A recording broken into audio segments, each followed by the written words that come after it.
अंकित और अनु भाई बहन थे।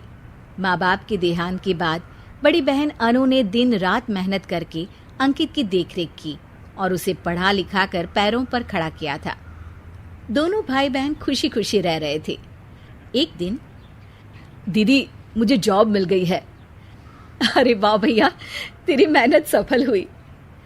मेरी मेहनत नहीं दीदी, आपकी मेहनत। अगर पापा के निधन के बाद मेरी जिम्मेदारी आप न उठाती तो ये सब नहीं हो पाता। मेरी सफलता सिर्फ आपके बलिदान की वजह से है दीदी। कुछ महीनों बाद अंकित की शादी सीमा से हुई। सीमा बड़ी ही चालाकी से अनु से मीठा मीठा बोलकर घर का सारा काम करवा लेती थी और खुद अंकित के साथ घूमा फिरा करती थी।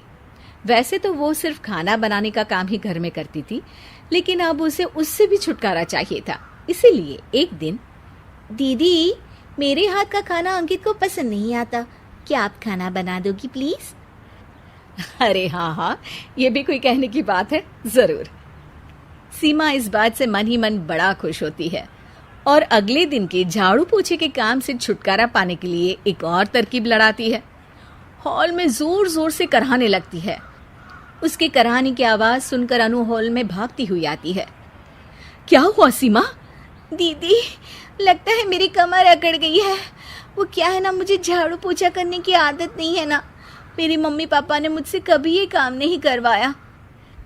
अरे कोई बात नहीं, झाड़ू पोछा ही तो है, मैं कर लिया करूंगी। ऐसे ही धीरे धीरे सीमा ने घर के सारे कामों का बोझ अनु पर डाल दिया। घर का सारा काम अनु करती थी, फिर भी सीमा को अनु से छुटकारा चाहिए था। इसलिए एक दिन वो अंकित के ऑफिस से लौटने से ठीक पहले ढेर सारे कपड़े लेकर धोने का नाटक करने बैठ जाती है। अरे सीमा, इतने कपड़े?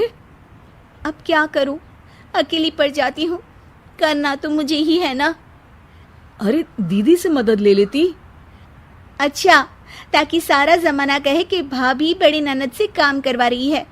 और वैसे भी दीदी ने तो साफ कह रखा है मुझे कि तुम आज जो भी हो सिर्फ उनकी वजह से हो, इसीलिए अगर उनके बनाए इस घर में रहना है तो काम करना ही पड़ेगा। ये सब सुनकर अंकित को बहुत गुस्सा आ गया। उसने अनु को बुलाकर कहा, दीदी ये घर पापा ने बनाया था और इसमें मेरा भी हिस्सा है और मुझे वो चाहिए। ये सुनकर अनु को बुरा तो लगता है, मगर वो दूसरे ही दिन घर का बंटवारा करने के लिए वकील के पास चली जाती है। वहां से लौटते हुए अनु का एक्सीडेंट हो जाता है, जिससे वो दोनों पैरों से अपंग हो जाती है। अब मजबूरन उसकी पूरी देखरेख सीमा को करनी पड़ती है। एक दिन सारे कामों से थक कर सीमा अंकित से कहती है, अजी सुनते हो, अब मुझसे तुम्हारी ये बहन की सेवा ना होगी। अगर कल तक तुम इसका बंदोबस्त नहीं करते तो मैं घर छोड़कर चली जाऊंगी। अरे ये कैसी बातें कर रही हो? इस हालत में वो कहाँ जाएंगी? मैं कुछ नहीं जानती, बस कल ये इस घर में मुझे दिखनी नहीं चाहिए। अंकित अपनी बीवी की जिद के आगे हार मान लेता है और अनु को शेल्टर होम में छोड़ आता है।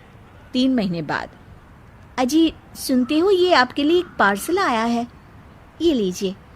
अरे इसमें तो घड़ी है और एक चिट्ठी भी है। दिखाइए तो।